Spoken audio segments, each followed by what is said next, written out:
et se retrouvent dans la bénédiction de Dieu. Au nom de Jésus. Merci Seigneur. Merci Seigneur. Au nom de Jésus. Merci Père. Amen.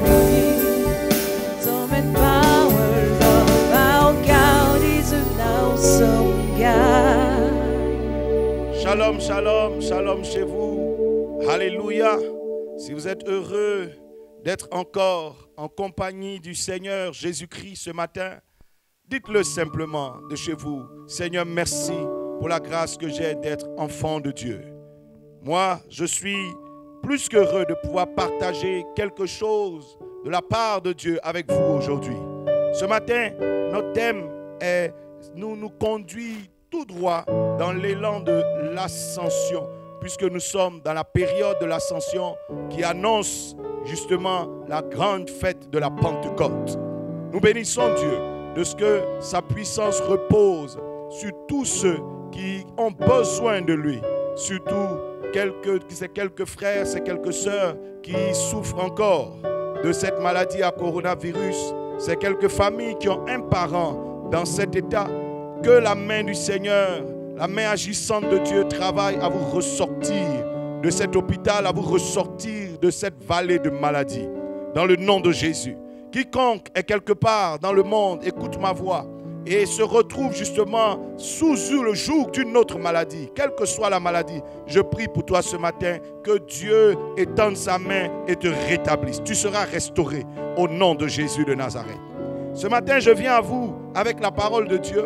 Et quel est notre thème? La montée de Anne, puisque l'ascension parle de monter, de partir du bas vers le haut. Et je veux déjà annoncer à quelqu'un que tu ne descendras pas. Tu ne descendras plus. Vous savez, à la Pâque, avant la Pâque, on a vu Jésus-Christ descendre dans les profondeurs, descendre dans la tombe. Voyez, passer de la gloire à la honte. La Pâque a permis la résurrection. Et la résurrection annonce quoi? Le début d'une montée, d'une ascension. Voilà pourquoi je veux proclamer d'avance qu'il y ait ascension dans ta vie, ascension dans tes affaires, ascension dans ta vie professionnelle, ascension à tous les niveaux. Au nom de Jésus, tu ne descendras pas. Et je m'appuie sur le livre de 1 Samuel. 1 Samuel, le chapitre 1, on aurait pu lire tout le chapitre, mais je vais lire quelques bouts, quelques versets. À partir du verset 3, il est dit: chaque année, cet homme, Elkana, montait de sa ville à Silo pour adorer l'Éternel des armées et lui offrir des sacrifices chaque année. Et là se trouvaient les deux fils d'Élie, Ophni et Phiné, sacrificateurs de l'Éternel. Le jour où Elkana offrait son sacrifice, il donnait des portions à Pénina sa femme et à tous les fils et à toutes les filles qu'il avait d'elle. Mais il donnait à Anne une portion double, car il aimait Anne que l'Éternel avait rendue stérile, car il aimait Anne. Sa rivale lui prodiguait des mortifications pour la porter à s'irriter de ce que l'Éternel avait rendu stérile. Je lis le verset 6 et 7. Et toutes les années, il en était ainsi. Chaque fois qu'Anne montait à la maison de l'Éternel, Pénina la mortifiait de la même manière. Alors elle pleurait et ne mangeait point. Chaque fois qu'Anne montait à la maison de l'Éternel. Je vais lire le verset 9 jusqu'au verset 13. Anne se leva après que l'on eut mangé et bu à Silo. Le sacrificateur Élie était assis sur un siège près de l'un des poteaux du temple de l'Éternel. Et l'amertume dans l'âme, elle pria l'Éternel et versa des pleurs.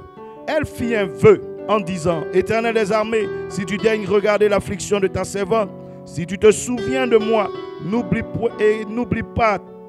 point ta servante. Et si tu donnes à ta servante un fils, je le consacrerai à l'Éternel pour tous les jours de sa vie. Et le rasoir ne passera point sur sa tête. Alléluia. Et comme elle restait longtemps en prière devant l'Éternel, Élie observa sa bouche. Anne parlait dans son cœur et ne faisait que remuer les lèvres, mais on n'entendait point sa voix. Élie pensa qu'elle était ivre. Allons jusqu'au verset 17 pour voir justement la fin. Élie reprit la parole et dit: va en paix, et que le Dieu d'Israël exauce la prière que tu lui as adressée. Et ce matin, je dis la même phrase à quelqu'un en tant que serviteur de Dieu, en tant qu'envoyé de Dieu pour toi. Je dis: va en paix, et que l'Éternel exauce tes prières, que l'Éternel exauce tes démarches, Que l'Éternel exauce tes offrandes, que l'Éternel exauce tes jeûnes au nom de Jésus. Et la Bible dit alors, elle dit que ta servante trouve grâce à tes yeux. Et cette femme s'en alla, elle mangea et son visage ne fut plus le même. Et l'histoire dit quoi? Dans cette même année, Anne tomba enceinte. Elle conçut et enfanta un fils selon la parole que Élie avait donnée à cette femme. Et qu'il en soit de même pour toi, qu'il en soit de même pour ta famille, qu'il en soit de même pour toutes les prières que tu as élevées vers Dieu. La montée de Anne. Anne, dans ce passage, était d'une famille. Son mari était Elkana. Et elle avait une rivale qui s'appelait Pénina. À cette époque, les hommes étaient autorisés à avoir 2, 3, 4 femmes, comme ils le voulaient. Et donc cet homme spirituel, cet homme pieux, cet homme qui craignait Dieu, Elkana, avait pris 2 femmes.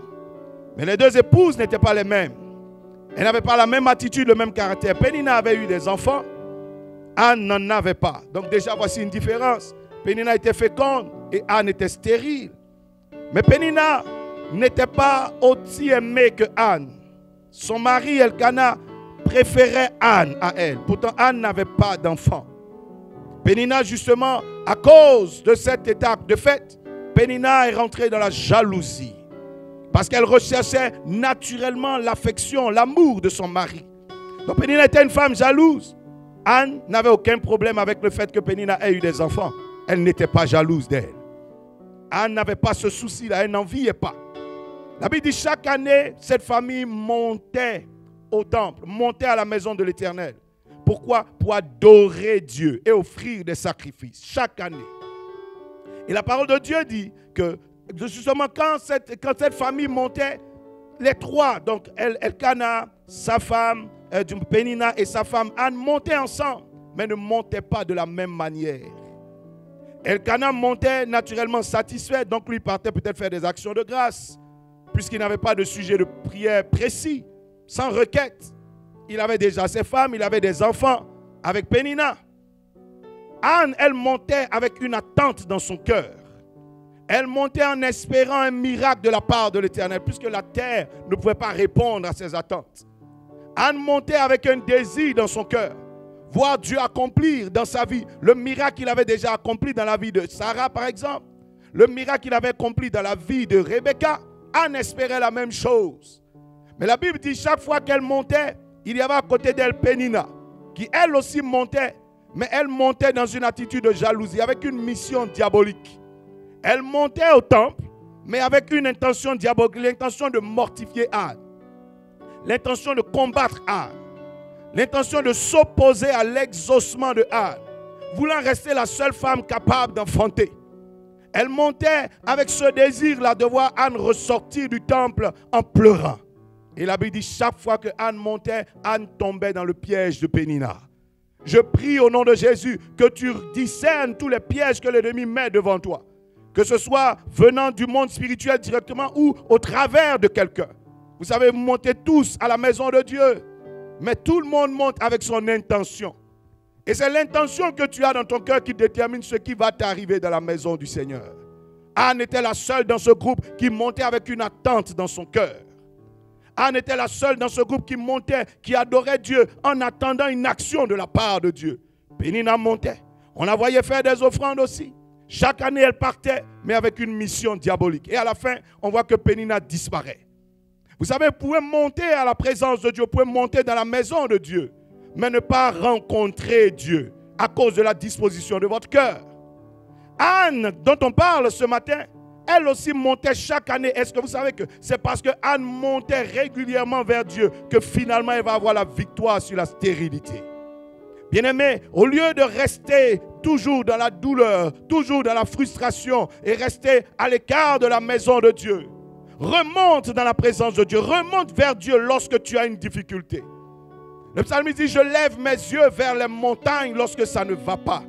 Et je sais que le secours me vient de l'Éternel. Ne laisse pas ce problème t'enfoncer. Ne laisse pas ce problème te fragiliser. Mais au contraire, monte vers Dieu. Il y a quelqu'un dans les cieux qui t'aidera à sortir de cette situation où tu te trouves. Et chaque année, Anne montait au temple. Chaque année, Anne montait devant la face de Dieu. Et la Bible dit un jour, En montant, Anne a vu la gloire de Dieu. En montant, Anne a vu le miracle arriver. En montant, Anne a vu quoi? La main du Seigneur s'étendre.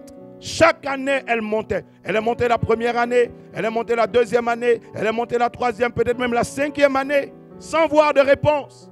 Mais la Bible dit, en persévérant dans son attitude, elle a fini par toucher le cœur de Dieu. Je dis à quelqu'un, tu ne descendras plus. Vous savez, on peut avoir ces deux mouvements dans notre vie. Lorsque le diable nous attaque, lorsque certaines situations nous arrivent, elles sont là soit pour nous faire descendre, soit pour nous faire monter. Mais ne permettez pas au vent, ne permettez pas à l'ennemi de vous faire descendre. La stérilité était là pour que Anne descende. Et justement, les premières années, quand elle montait dans la présence, quand elle montait au temple, elle ne permettait pas à Dieu de toucher à sa vie. Pourquoi? Elle montait et elle préférait écouter Pénina au lieu d'écouter Dieu. Écoutant Pénina, Pénina c'est la voix des profondeurs, la voix qui se trouve en dessous de vous. La voix de celui qui est déjà terrassé.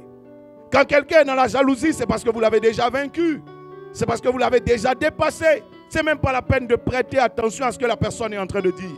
Mais Anne, justement, montait dans le temple. Mais elle n'arrivait pas à s'élever jusqu'au niveau de Dieu parce qu'elle donnait son attention à Pénina, qui était plutôt en dessous d'elle spirituellement.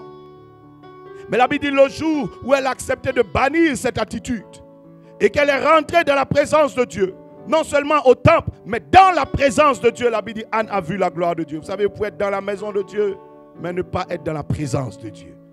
Vous pouvez monter au temple sans monter vers Dieu.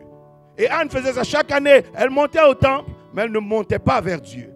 Mais en cette année où elle a eu son miracle, non seulement elle s'est retrouvée au temple, mais elle s'est retrouvée également en contact avec Dieu. Elle a vu le résultat.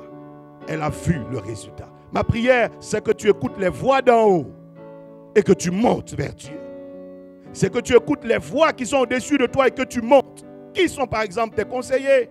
Si celui qui te parle est déjà dans l'échec, tu échoueras.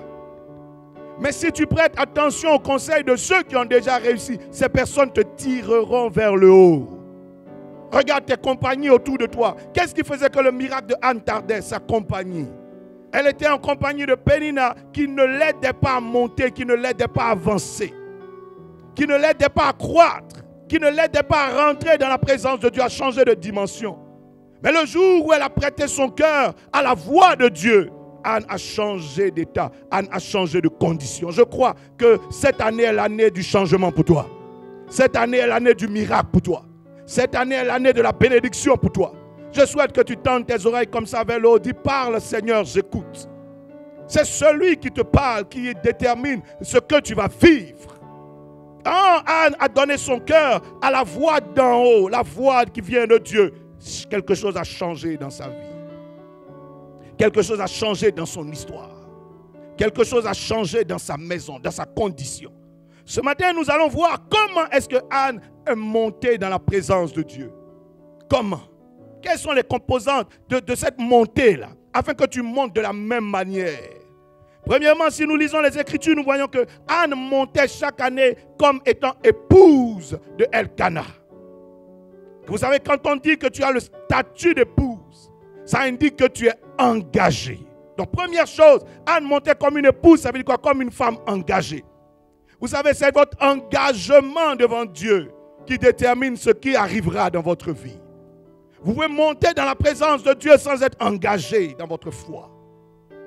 Anne montait, mais comme une femme engagée. Ce n'est pas juste une fiancée, ce n'est pas juste quelqu'un qui est séduite. Elle est déjà épouse. Elle est engagée quelque part. Si vous regardez bien, bien que chaque année, elle y allait, elle ressortait sans résultat, Anne continuait à partir. Pourquoi? Elle est engagée. Beaucoup de chrétiens, beaucoup de personnes ne sont pas suffisamment engagés dans leur foi. Rappelez-vous de notre père Abraham. La Bible dit, Dieu lui avait dit, Abraham, quitte ton pays, ta patrie, la maison de ton père. Va dans le pays que je te montrerai, je te bénirai. Je ferai de toi une source de bénédiction pour toutes les familles de la terre. Abraham est parti. Mais quelque temps après, la Bible dit, à cause de la sécheresse, Abraham est parti dans un autre pays. Il a fui. Il n'est pas assez engagé. À un moment donné, quand le temps passait, la Bible dit, Abraham est retourné vers Agar. Il est retourné vers la coutume. Il a fui encore. Son engagement n'était pas assez solide. C'est vrai, on le voit dans la présence de Dieu. On le voit en train de partir à l'église. On le voit en train d'aller adorer, mais il n'est pas suffisamment engagé. La Bible dit qu'Abraham a dit à Dieu, à quel signe je saurai que toutes ces prophéties que tu me donnes se réaliseront. Dieu lui a dit, faisons alliance. Engageons-nous. Quand on dit alliance, ça veut dire quoi? Engageons-nous. Un homme qui t'approche, mais qui n'est pas engagé envers toi, peut un matin te laisser prendre une autre personne. Une femme que tu approches et que tu n'as pas encore épousée, peut un matin te laisser prendre quelqu'un qu'elle estime meilleur que toi. Parce qu'il n'y a pas encore d'engagement. Il n'y a pas encore d'alliance. Mais le jour où il y a l'alliance du mariage, c'est fini. C'est fini. Elle est engagée. Même si elle semble voir quelque chose qui paraît mieux, elle ne peut plus y aller. L'alliance la retient. L'alliance la ramène. Quel est ton niveau d'engagement avec Dieu? Il y a beaucoup de personnes qui fréquentent la maison de Dieu comme Anne, chaque année, tout le temps. Et ces personnes disent, mais je vais toujours dans la présence de Dieu, mais je ne vois pas pourquoi. Je n'ai pas de miracle, je n'ai pas de résultat. Quel est ton niveau d'engagement? Quand quelqu'un est engagé, l'engagement indique quoi? Que la personne est décidée à marcher avec Dieu. Pour que tu puisses être épouse d'Elkana, c'est que tu as décidé de vivre avec lui. Et que rien ne peut te faire reculer. Rappelez-vous de Ruth, qui s'est engagée envers Naomi. Même la mort de son mari ne l'a pas séparée de Naomi. Elle dit à Naomi, je vais avec toi. Si tu meurs, je meurs. Si tu habites quelque part, j'habite cet endroit. Quel que soit ce que tu vivras, je vivrai avec toi parce qu'elle était décidée à rester avec elle. Bien-aimé, quand on est décidé, rien ne peut changer notre engagement. Beaucoup de chrétiens ont suivi Christ, mais ne sont pas assez décidés à marcher avec. Il suffit d'un petit vent, d'une petite situation, tu rétrogrades. Tu abandonnes tout. Anne montait chaque année, bien que n'ayant pas de résultat, mais sa décision ne change pas. Elle part, c'est vrai, on la mortifie, on la fatigue, elle pleure, mais elle est toujours là. Pourquoi? Elle est déjà engagée. Quand on est engagé, on est zélé. On est zélé. On n'est pas tiède. Elle ne marchait pas comme une femme tiède. La Bible dit dans le livre d'Apocalypse, soit tu es chaud, soit tu es froid. Ce n'était pas une personne qui partait juste pour partir. Elle était zélée. La preuve, c'est que vers la fin, vous voyez qu'elle allait jusque dans la présence de Dieu. Priant longtemps, cherchant Dieu. Quel est ton niveau de zèle dans le Seigneur pour que tu obtiennes un résultat? Regardez l'histoire de David. David a vu Goliath. Personne ne lui a dit de tuer Goliath. Il n'était pas militaire, il n'était pas soldat, ce n'était pas son rôle. Il n'était même pas en âge pour se battre contre Goliath. Mais il était zélé pour le nom de son Dieu, refusant que quelqu'un puisse insulter son Dieu. La Bible dit que David s'est engagé au prix de sa vie même et il a terrassé Goliath. Quel est ton niveau de zèle? Est-ce que tu n'es pas quelqu'un qui passe juste là, regardant un peu ce que l'œuvre de Dieu est en train de vivre, juste critiquer, juste juger? Quel est ton niveau de zèle? Que fais-tu pour que l'œuvre de Dieu avance là où tu es? As-tu déjà annoncé l'évangile à quelqu'un? Est-ce que tu parles à ceux qui sont autour de toi? Est-ce que tu travailles à ce que le royaume avance? Anne était zélée pour que la famille avance. Et à la fin, elle a donné à cette famille un prophète. Et la grandeur a été signalée dans cette famille. Rappelez-vous que c'est le livre de Samuel. Ça veut dire quoi? C'est à cause du fils de Anne qu'aujourd'hui on connaît le nom d'Elkana. Quand quelqu'un est zélé, la personne produit pour Dieu. La Bible dit que Christ était à la croix, mourant, souffrant. Mais son zèle pour le royaume, son zèle pour le salut n'avait pas changé. Quand le voleur lui a dit, dans cet état, souviens-toi de moi, il a répondu. Je te le dis aujourd'hui même, tu seras avec moi au royaume. Rien n'a changé son zèle. Rien n'a touché son zèle. Rien n'a touché son zèle. Il y a des chrétiens qui aujourd'hui sont zélés, demain sont tièdes. Je prie que tu te réengages dans la bataille. Monte vers Dieu. Quand on est engagé, on est prêt à faire sa part. Anne était prête à faire sa part. Quand on est engagé, on respecte sa part. C'est en faisant ta part que Dieu fera sa part.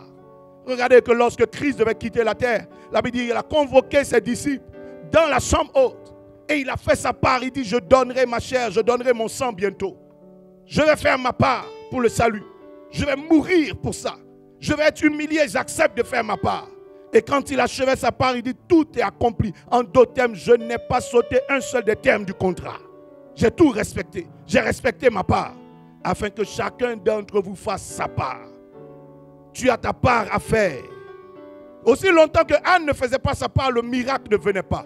Anne montait, elle préférait juste monter, écouter Pénina. Et ensuite elle redescendait. Dieu était prêt à faire sa part. Mais le jour où Anne est allée dans la profondeur, et qu'elle a fait ce qu'elle avait à faire, et qu'elle a accompli ce qu'elle avait accompli, la Bible dit la même année, elle a vu le miracle arriver. Il est facile d'accuser, mais quelle est ta part à toi? Que fais-tu? Est-ce que tu n'as pas quelque chose à faire? Regarde peut-être ta vie de prière. Bien-aimé, Anne montait comme une épouse, premier point. Deuxième chose, Anne montait comme une femme aimée. Elle n'était pas seulement épouse, puisque Pénina aussi était une épouse, mais elle était aimée de son mari. Bien-aimé, on ne vous aime pas par hasard. On vous aime parce que vous répondez aux attentes. Donc Anne montait comme une personne qui répondait aux attentes de Dieu, comme une femme vertueuse pour son mari. Bien qu'elle ne soit stérile, son mari l'aimait. Pourquoi? Certainement, il se reconnaissait en elle. Chaque fois qu'il donnait une instruction, Anne était la femme qui prenait à cœur cette instruction. La Bible dit, vous trouverez l'amour de Dieu si vous gardez sa parole. Si vous gardez sa parole et vous la pratiquez, mon Père qui est dans les cieux vous aimera et nous viendrons vers vous. Vous ne pouvez pas monter dans la présence de Dieu sans garder la parole de Dieu. La parole de Dieu vous donnera de toucher, de trouver le cœur de Dieu. Rappelez-vous de David. David était l'homme aimé par Dieu, l'homme selon le cœur de Dieu. Quelle était la différence entre David et Saül?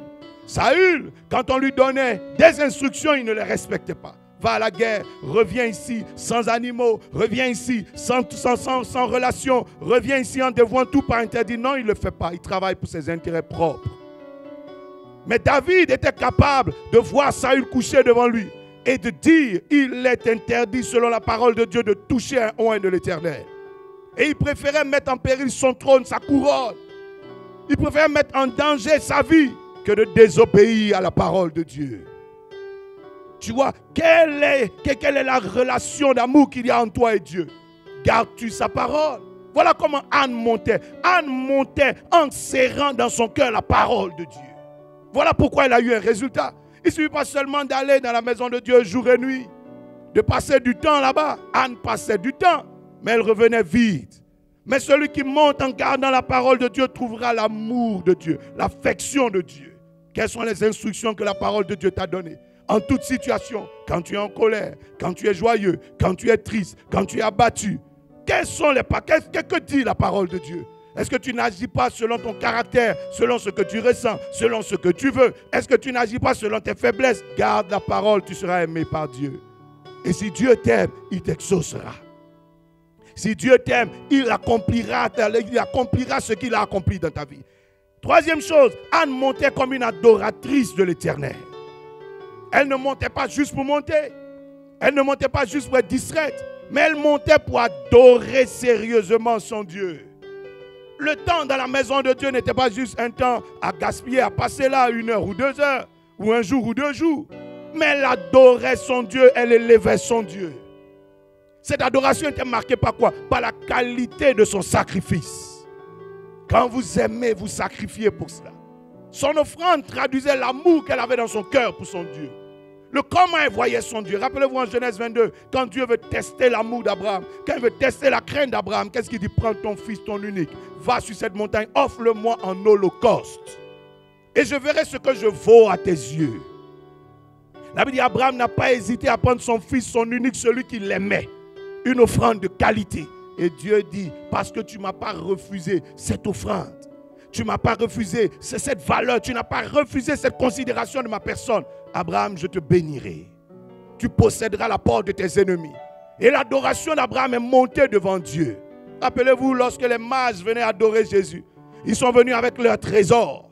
Parce que pour eux, c'est un roi. C'était juste un bébé qu'ils avaient trouvé. Quand on va avec un bébé, on envoie des savons, des couches, on envoie. Mais eux, ils sont venus avec de l'or, de l'encens, de la myrrhe. Parce qu'ils disent c'est un roi. Ils l'ont adoré en considérant ce qu'il est. David a dit en son temps en tant qu'adorateur, je ne peux pas offrir ce qui ne me coûte rien à Dieu. Que ce soit mon temps, que ce soit mes forces, que ce soit mon argent, que ce soit mes biens. Aussi longtemps que je vais offrir à Dieu, je donne ce qui a de la valeur à mes yeux. C'était la traduction de son cœur. Quand vous aimez une personne de façon passionnée, quand vous devez faire un don, vous devez faire un cadeau à cette personne, vous réfléchissez. Vous voulez donner quelque chose qui touche, quelque chose qui a un sens, qui signifie, qui traduit votre amour. Vous ne vous débarrassez pas de la personne. Anne partait avec une double portion. Son mari lui donnait une double portion de sacrifice. Elle n'enlevait rien. Elle pouvait se dire dans son cœur, de toute façon, je n'ai pas besoin de donner autant.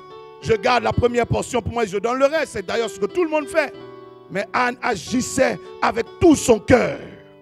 Quelle est la qualité de ton adoration devant Dieu? Jusqu'à quel niveau es-tu prêt à te sacrifier pour que le nom du Seigneur avance? La qualité de ton adoration détermine la qualité de l'œuvre que Dieu fera dans ta vie. Dieu ne lui a pas donné simplement un enfant, il lui a donné un prophète, il lui a donné un sacrificateur, il lui a donné un juge. Samuel avait toutes ces qualités-là. Et ça a sorti Anne du néant. Elle a eu ce fils-là. Avec ce fils, elle avait déjà supplombé Pénina. Elle dominait déjà ses ennemis. Avec ce fils, elle a été connue dans l'histoire puisque Samuel est celui qui a oint les 2 premiers rois d'Israël. Son nom est inscrit pour l'éternité. Pourquoi? Parce que Anne élevait son Dieu à un niveau, à un certain rang. Anne montait en 4e point comme une femme humble de cœur, bien disposée. Cette femme était mariée à un homme riche. C'était une femme qui avait des qualités, c'était une femme de distinction. Une femme qui avait un nom, une réputation dans la société. Mais cette femme savait s'humilier devant Dieu. Elle savait s'abaisser devant Dieu. Elle savait disparaître quand il s'agissait de Dieu. Humble de cœur, sans orgueil. On avait l'impression qu'elle n'avait rien. La Bible dit, elle s'est mise à pleurer, elle s'est mise à prier au point où le sacrificateur Élie s'est dit, elle doit être ivre. Parce que d'ordinaire, les personnes riches ne font pas ça à l'église. Les personnes riches n'ont pas le temps. Mais la Bible dit, Anne persévérait dans la prière, restait longtemps comme une femme qui n'a rien. Et le sacrificateur s'est dit, non, celle-là doit avoir bu, elle a dû boire. Elle doit être ivre. Parce qu'on ne voit pas les riches faire ça. On ne voit pas les personnes élevées de la société faire ça. Ils n'ont pas le temps. Ils ont juste 5 minutes dans la maison de Dieu, c'est suffisant. S'ils ont trop adoré, 10 minutes, mais c'est bon. Ils ont autre chose à faire. Ils ont des affaires à traiter. Ils ont des rendez-vous à gauche, à droite. Ils sont occupés. C'est ceux qui ne font rien, qui ne sont pas occupés, qui perdent le temps dans la maison de Dieu. Eux-mêmes, ils viennent, ils donnent leur offrande, ils disent au pasteur, prie pour moi, je suis parti. Pour eux, ça suffit. Mais Anne était longtemps dans la prière, humiliée. Le sacrificateur l'a même traité de femme ivre, alors qu'elle ne l'était pas. Quelqu'un d'autre aurait dit quoi? Il m'a insulté. Il m'a rabaissé, je pars. Mais la Bible dit, Anne a continué à parler avec respect au sacrificateur. Quelle humilité, quelle simplicité. Le sacrificateur l'a rabaissé en lui disant, je te prends pour une femme ivre. Elle dit, ne me prends pas pour une femme légère, mais avec respect. Elle dit, mon Seigneur. L'humilité précède l'action de Dieu. Elle savait que ce n'était pas son argent. La preuve, elle avait de l'argent, mais elle était stérile. Elle était une femme élevée dans la société. Elle a une réputation, mais elle pleurait tout le temps. Bien-aimé, tu as tout ce que tu as. Tu es tout ce que tu es. La société t'acclame, mais regarde, ce tiroir de ta vie, ça ne va pas, ça ne bouge pas. Pourquoi l'argent ne traite pas ça? Pourquoi ta réputation ne traite pas ça? Il n'y a que la puissance de Dieu. Il n'y a que la main de Dieu. Il n'y a que la bonté de Dieu pour te donner la paix. Le sacrificateur lui a dit, va en paix. Ce que l'argent ne lui avait jamais donné. La paix. Le sacrificateur lui a dit, va en paix. Ce que son statut ne lui avait jamais donné. Ce que même le mariage ne lui avait pas donné. Ce que ses honneurs ne lui avaient pas donné. Va en paix. Et la Bible dit, la même année, Anne a retrouvé sa joie. La joie que l'argent n'avait jamais pu produire dans son cœur. Je prophétise sur toi que la main du Seigneur en cette année conduise ton cœur de l'amertume à la joie. Que la puissance de Dieu te ressorte de tous ces troubles, de toute cette vie triste, et que la paix de Dieu surabonde dans ta vie et dans ta maison. Dis Amen. Et elle a de l'argent, il a de l'argent, mais ça ne va pas dans ton foyer. Tu as de l'argent, il a de l'argent, mais ça ne va pas dans ta santé. Regardez les nations les plus puissantes. Ont tout ce qu'il faut comme argent, comme gloire, comme réputation. Mais le Covid, la maladie à Covid-19 nous a terrassés. Il faut la main de Dieu. Il faut la grâce de Dieu. Humilions-nous devant Dieu. Ne laisse pas les honneurs du monde te conduire sur un mauvais chemin.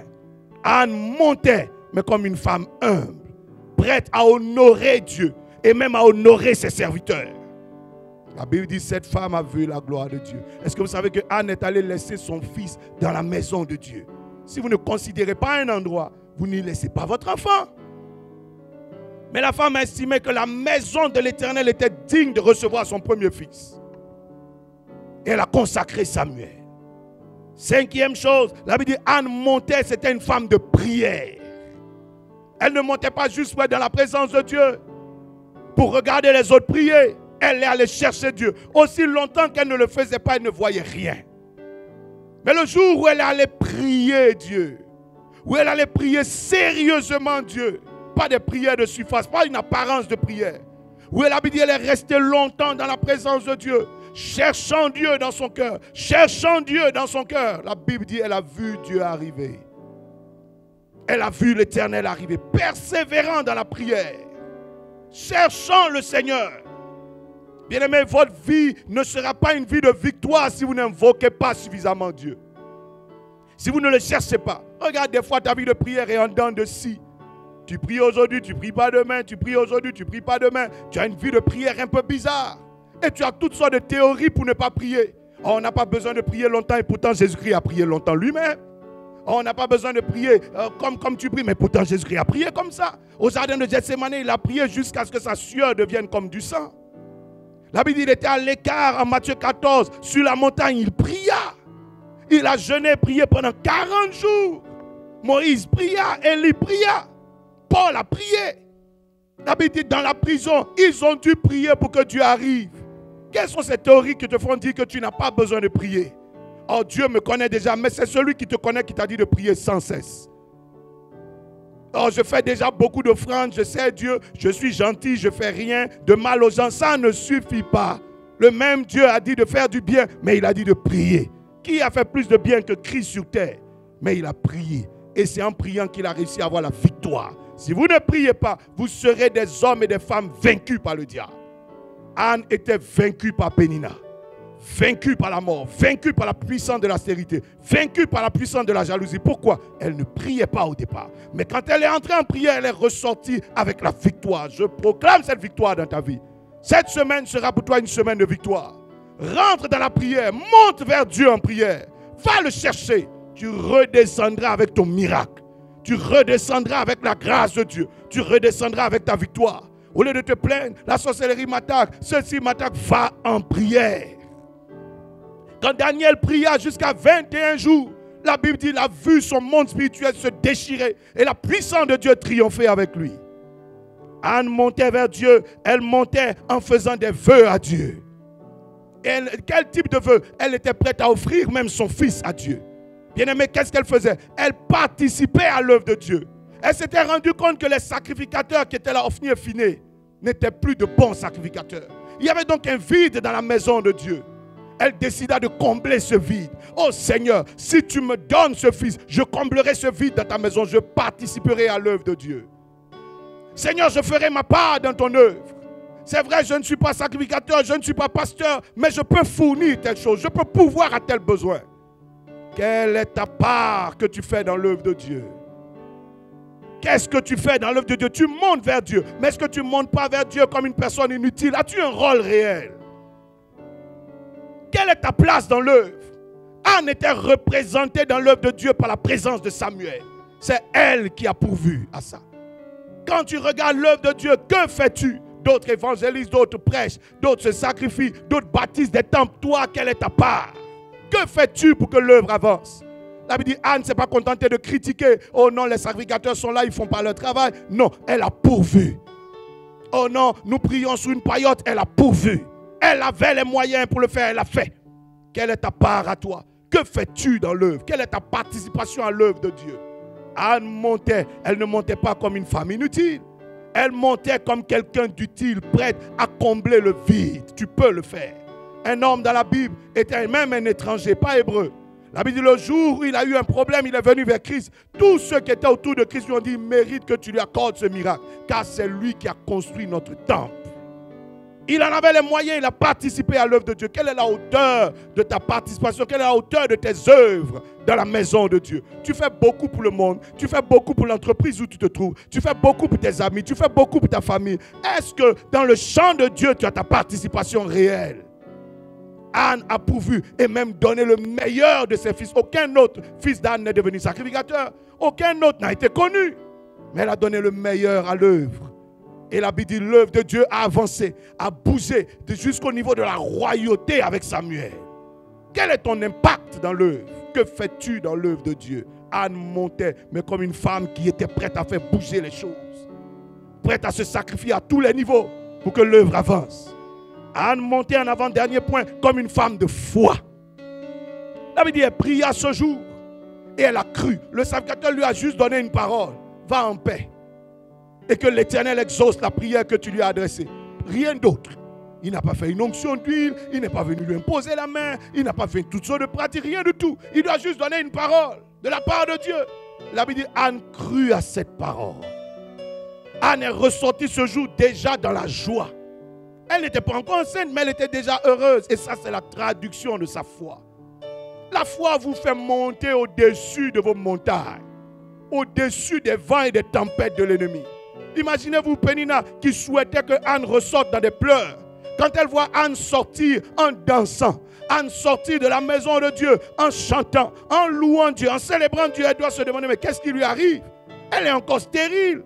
Elle n'est pas en grossesse, mais pourquoi elle chante? Oui, elle croyait déjà posséder son miracle d'avance. Et quand vous avez ce type de foi, cette foi emmène à l'existence ce que vous avez reçu. Sa foi a permis la matérialisation de la parole de Dieu dans sa vie.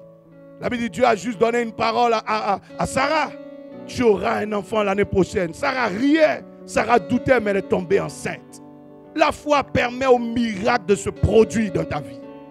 Anne est sortie déjà, la Bible dit, cette année, elle mangea, elle but, elle était contente. On lui demande, mais qu'as-tu reçu? Elle dit, la parole, j'ai juste entendu Dieu me dire qu'il va m'exaucer.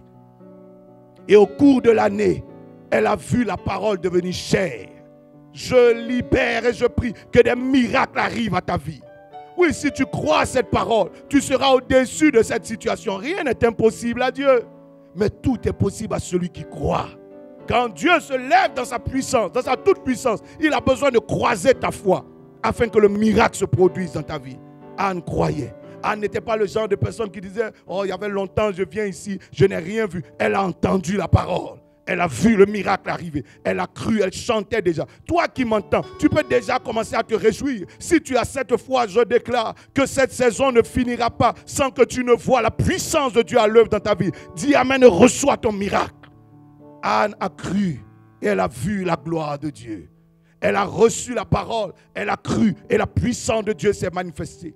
Elle a cru contre toutes les tempêtes. Certainement, Pénina s'est encore manifestée, mais elle regardait Pénina en riant, en lui disant, de toute façon, bientôt, les rires vont changer de camp. Bientôt, c'est moi qui vais rire et toi, tu vas pleurer. Je suis en train de dire à quelqu'un, les rires changeront bientôt de camp. La louange changera de camp. Bientôt, c'est toi qui vas danser. Bien-aimé, Anne monta enfin comme une femme reconnaissante. La Bible dit, quand elle a eu son miracle, Anne est partie dans la maison de Dieu, honorer son vœu, reconnaissante. Personne ne la surveillait. Le sacrificateur n'était pas allé chez elle pour voir si le miracle était arrivé ou pas. Mais Anne travailla à marquer Dieu par sa reconnaissance. Tu es rentré dans la maison de Dieu stérile, pauvre. Tu es rentré avec des difficultés depuis que Dieu t'a élevé. Quel acte as-tu posé en signe de reconnaissance?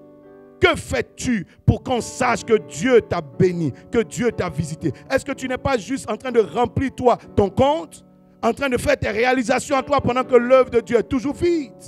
Quel est ton acte de reconnaissance? Cet homme de Dieu t'a soutenu dans la prière. Ces personnes t'ont accompagné dans la prière. Oui, la maison de Dieu a été d'un grand apport pour toi. Qu'as-tu fait en signe de reconnaissance? Que fais-tu? Jésus-Christ a marqué son intervention dans ta vie, a signalé sa présence dans ta vie. Où est ta reconnaissance? David savait que Dieu l'avait élevé. Qu'est-ce qu'il a dit? Je ne peux pas moi vivre dans un palais pendant que la maison de Dieu est sous des bâches. Il a décidé de construire un temple avec tous ses moyens. Et la Bible dit, bien que Dieu l'ait arrêté, il a fourni tout ce qu'il fallait fournir. Et son fils Salomon a bâti ce temple glorieux. Et toutes les nations sont venues contempler cette gloire. Quelle est ta reconnaissance à toi? Anne pouvait garder son fils à la maison, se promener dans le quartier pour dire, voici mon fils. Pendant que sa maison se remplit, le temple de Dieu serait vide parce qu'il n'y avait pas de bons sacrificateurs. Mais Anne a marqué sa reconnaissance. Elle monta vers Dieu. Il quitte l'ingratitude et monte vers Dieu. Cette manière de monter te donnera des résultats. La puissance de Dieu visitera ta vie. La Bible dit, à cause de cette manière de monter, Anne a été célébrée. Et jusqu'à aujourd'hui, son nom est connu. J'appelle cette grâce dans ta vie. J'appelle cette gloire dans ta vie dans le nom de Jésus. Je déclare que tu passeras de l'amertume à la célébration. Tu passeras de la honte à l'élévation. Tu passeras des pleurs, de la tristesse à la louange. Que la main du Seigneur vous bénisse. Shalom, shalom chez vous. Dieu vous garde. Pour tous ceux qui veulent participer et faire des dons, vous avez les numéros qui sont affichés là. Ceux qui veulent nous contacter peuvent nous contacter également à ces différents numéros. Que Dieu vous bénisse. Que la semaine soit bénie. Bonne fête d'Ascension. Bonne préparation de la fête de Pentecôte. Dieu vous garde.